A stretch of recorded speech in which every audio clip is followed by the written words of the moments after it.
Comme prévu, on va parler de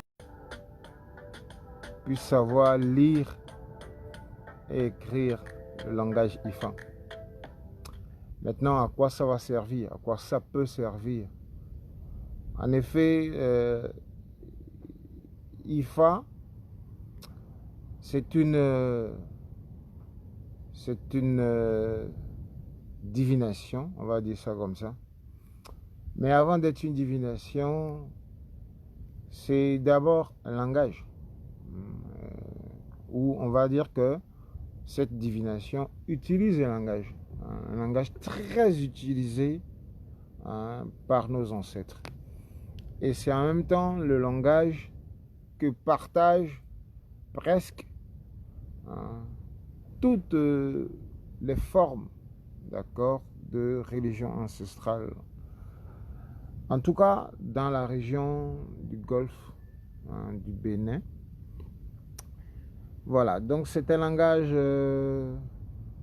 très, très utilisé et qui est donc, à mon avis, important que chacun puisse connaître. Parce qu'il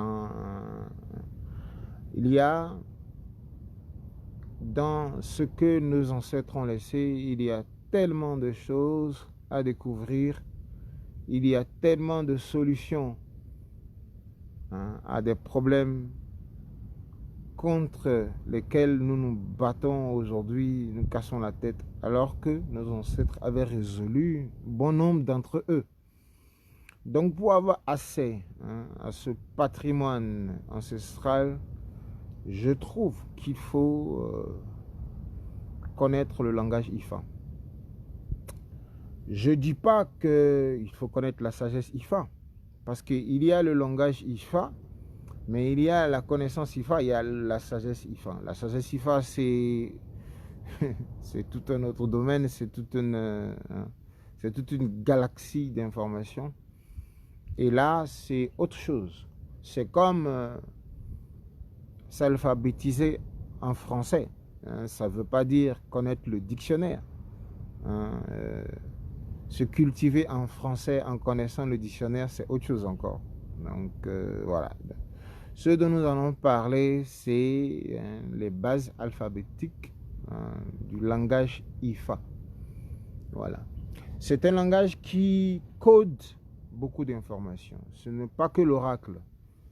Il y a beaucoup de choses qui sont cachées. Il y a de la science, il y a plusieurs sortes de sciences, il y a de la médecine, il y a de mathématiques, il y a tellement de choses qui sont cachées dans les bibliothèques IFA.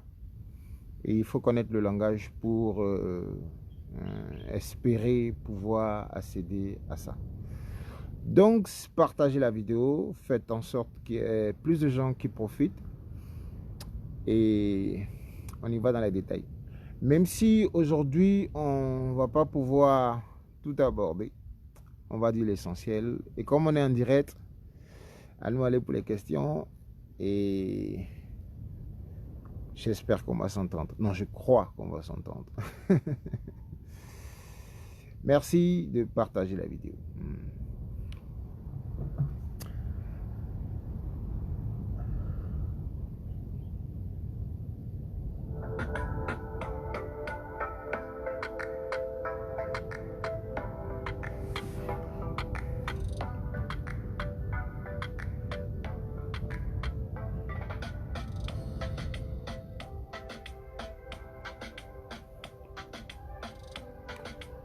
Alors, ceux qui nous suivent et qui ont la possibilité d'avoir une page sur laquelle se trouvent les signes, les lettres de l'alphabet IFA, ce serait bien, ce serait plus facile pour vous. Maintenant, ceux qui les connaissent déjà par cœur, ça va, ça marche.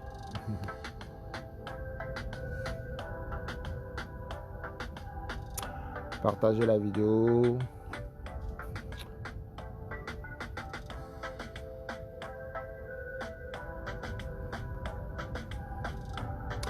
Et si vous êtes là aussi, faites signe pour que je puisse savoir, parce que parfois ça ne marque pas.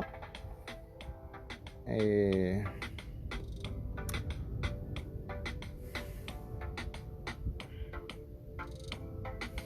donc, comme je le disais, on parlera de l'alphabet IFA, on parlera des lettres de cet alphabet-là. Comment est-ce que on les identifie? Comment est-ce que on les reconnaît? Comment est-ce qu'on peut les écrire? Comment est-ce qu'on peut les lire? Voilà.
Alors, pour ceux qui viennent de nous rejoindre, nous parlerons, au cours de ce direct, nous parlerons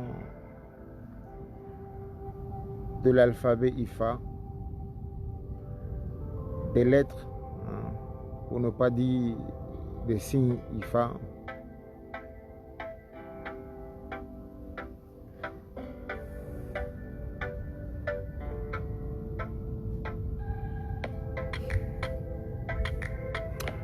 Eh bien, IFA, c'est notre écriture, notre langage. Et c'est en même temps notre bibliothèque. C'est la bibliothèque du Dieu de la sagesse. C'est la bibliothèque de toutes les sagesses. Et nos ancêtres l'ont beaucoup utilisé et l'utilisent encore. Et c'est aussi le langage que partagent toutes les formes de pratiques religieuses de chez nous. Donc du coup, c'est un langage par lequel beaucoup de choses ont été codées et continuent d'être codées d'ailleurs. Et je pense qu'il est utile pour tout Africain de savoir lire et écrire le fa. Nous allons parler dans ce direct de comment reconnaître les signes, comment les identifier et comment les mémoriser aussi. Parce que c'est important de les connaître par cœur, donc dans l'ordre. C'est comme quand on va à l'école, on apprend A, B, C, D et on les garde en cœur. C'est comme ça qu'il faut pouvoir mémoriser les lettres IFA. À quoi servent ces lettres? Effectivement, c'est des lettres qui servent à composer des mots. En fait, il y en a 16. Il y a 16 lettres. Et ces 16 lettres composent des mots qui sont des binômes, qui sont des mots de 2 lettres. Et ces mots indiquent dans la divination IFA, d'accord, des groupages, d'accord, des groupages de l'univers. Mais ce n'est pas de ça que nous voulons parler. Nous ne voulons pas parler des mots, nous voulons parler des lettres. Parce que quand vous connaissez les lettres, vous pourrez lire les mots. Voilà. Donc, on va parler des lettres IFA. Alors, les lettres IFA, il y en a 16. Et ces 16 lettres sont à retenir dans l'ordre. Il s'agit de B, Yeku, Woli, Di, Loso, Wulin, Abla, Aklan, Gouda, Sa, Ka, Trupan, Tura, Lete, Che, Fou.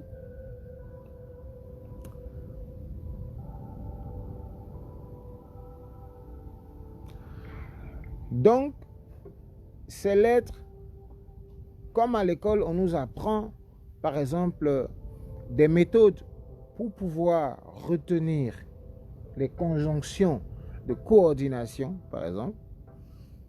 On nous apprend à dire, mais où est donc Ornicar? C'est une phrase qui ne veut pratiquement rien dire, mais qui nous permet, d'accord, de retenir ces conjonctions-là. C'est la même chose qu'on va faire avec l'alphabet IFA. Je précise que les lettres IFA ici, je les prononce dans le contexte Fongbe. C'est un peu pareil dans le contexte Guin, Minan, Ewe et autres. Mais c'est un peu différent dans le contexte Yoruba. Donc, on va rester dans le contexte Fongbe. Alors, la phrase qui vous permet de retenir ça, c'est Beyeku Olidi. Le Soron la balaklan. Gouda Saka Trupan. Tout la lettre tchefou. En fait, qu'est-ce que je suis en train de dire par là? Beye, Kou, Wolidi. Comme si Beye était quelqu'un qui meurt et Woli est quelqu'un qui l'enterre. Beye Kou, Beye est mort. Wolidi. Le Soulin, Abalaklan. Le Soulin, le sauve. Abalaklan. On va considérer Abalaklan comme comment dirais-je, un seul mot, un adverbe pour dire Abalaklan. Alors, on va dire Beye Kou Wolidi. Le Soulin, Abalaklan. Gouda Saka Trupan. Gouda, c'est comme un vendeur de charbon. Et Trupan est comme un montant. Et comme le charbon c'est Akan, on va dire Gouda Sakan Trupan. Comme on peut dire Gouda Sakan pour le pot, le pont, oui. Gouda Sakan Trupan. Après, on dira Tula Lete Tchefou.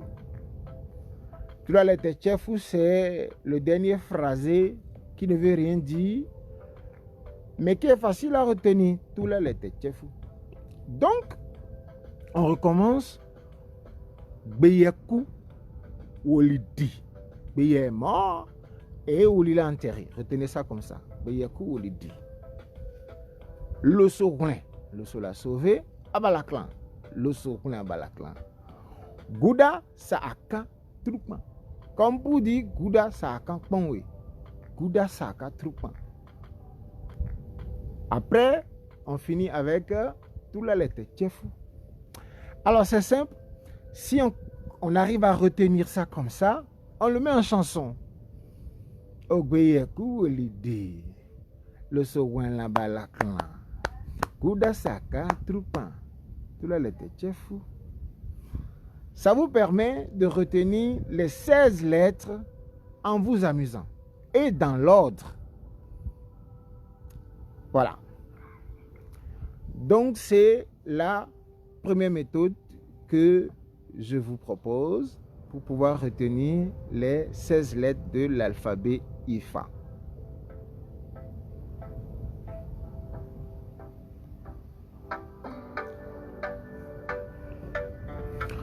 Je rappelle Beyeku Olidi, le Soula Balaklan, Gouda Saka Trupan, Tout la lettre, tu es fou.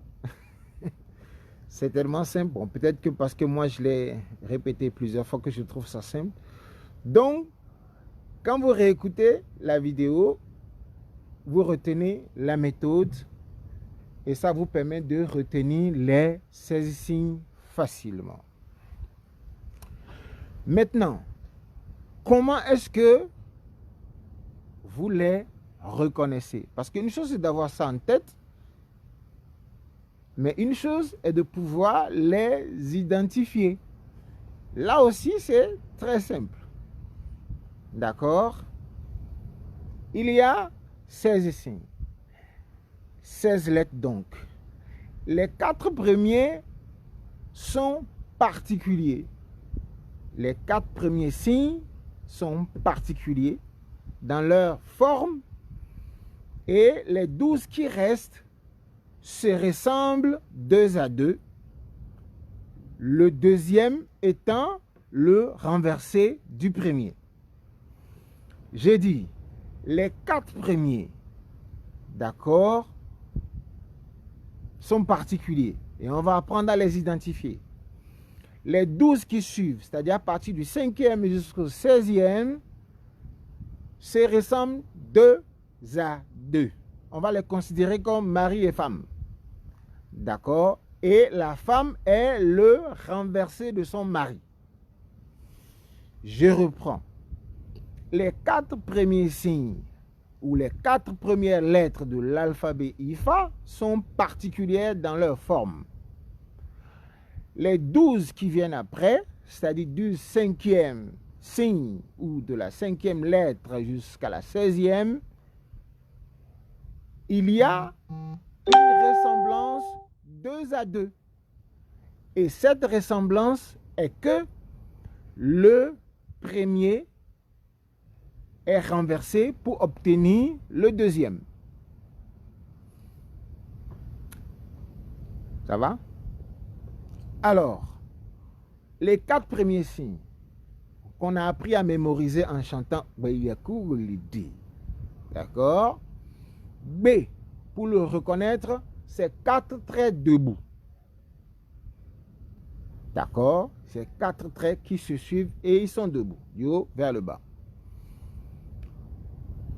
Oyaku, c'est 4 doubles traits.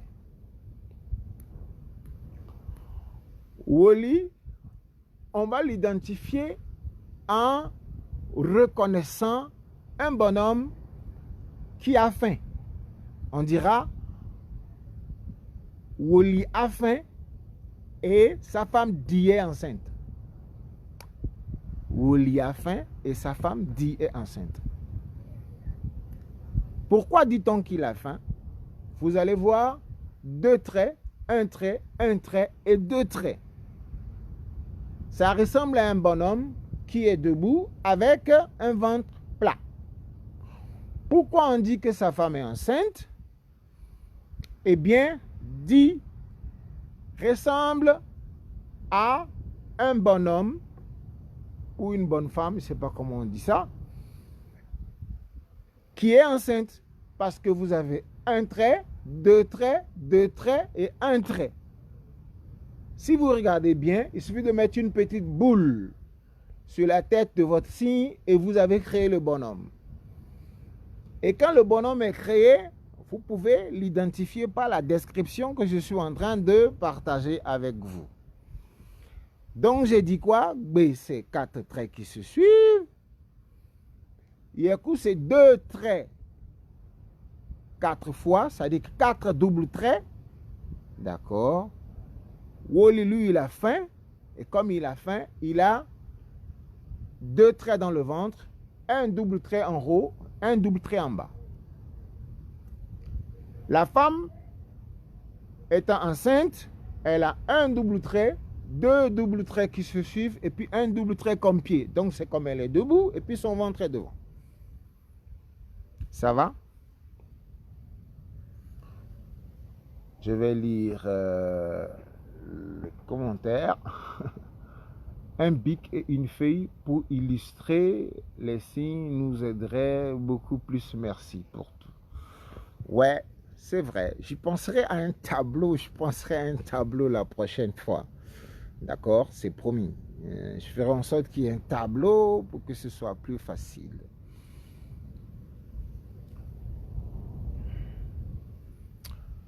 Donc, c'est ça. On a appris à reconnaître B, qui est 4 traits qui se suivent. Ensuite, il y a Q, 4 doubles traits. Ensuite, Woli, qui a faim, qui est un bonhomme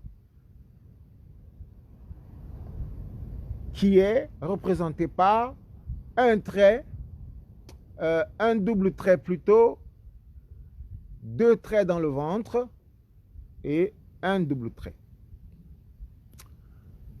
C'est vrai que si vous aviez le schéma en face de vous, ce serait plus facile. On va prévoir ça la toute prochaine fois. Donc c'est ça, on a appris à identifier B, Yeku, Woli et Di. On continue ou ça devient long? Ça dépend de votre capacité d'assimilation. Hein, on n'est pas pressé. De toute façon, on va y revenir. Hein, mais si vous voulez qu'on continue, ça ne me gêne pas.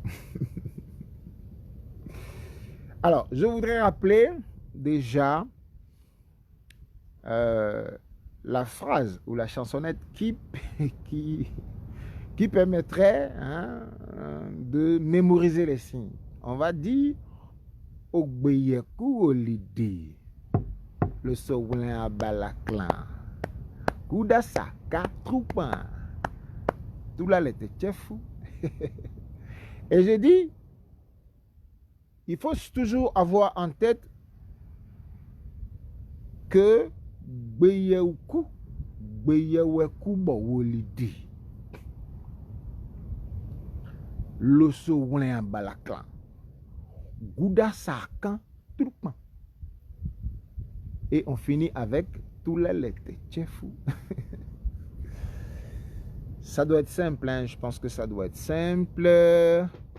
Si vous le voulez, on va continuer avec comment identifier les 12 signes restants. Parce qu'on a parlé des 4 premiers signes. On a dit que c'est des signes qui ne se ressemblent pas. Chacun a sa particularité. Donc, nous lui avons trouvé sa description. D'accord? On a dit que B, c'est 4 traits comme ça, tout droit.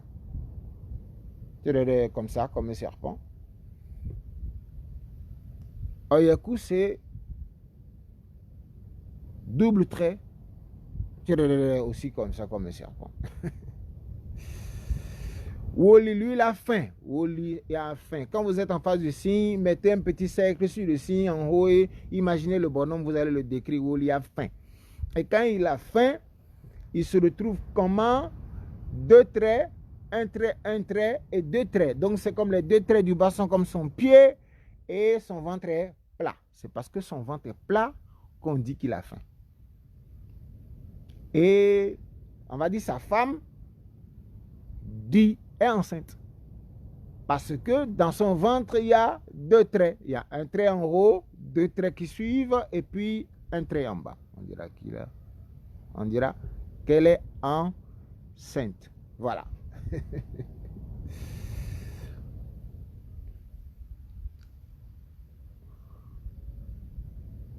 Daouda dessous ou dessous. Salut depuis le Mali. Bah oui. J'espère que vous allez bien. Alors, je pense que on va, pour que ce ne soit pas long, on va arrêter là et revenir les prochaines fois sur la description, d'accord, des 12 signes qui viennent après les 4 premiers et que j'ai dit se ressemblent 2 à 2.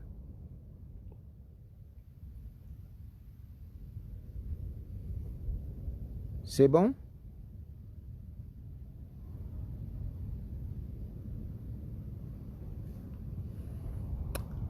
Merci et à bientôt.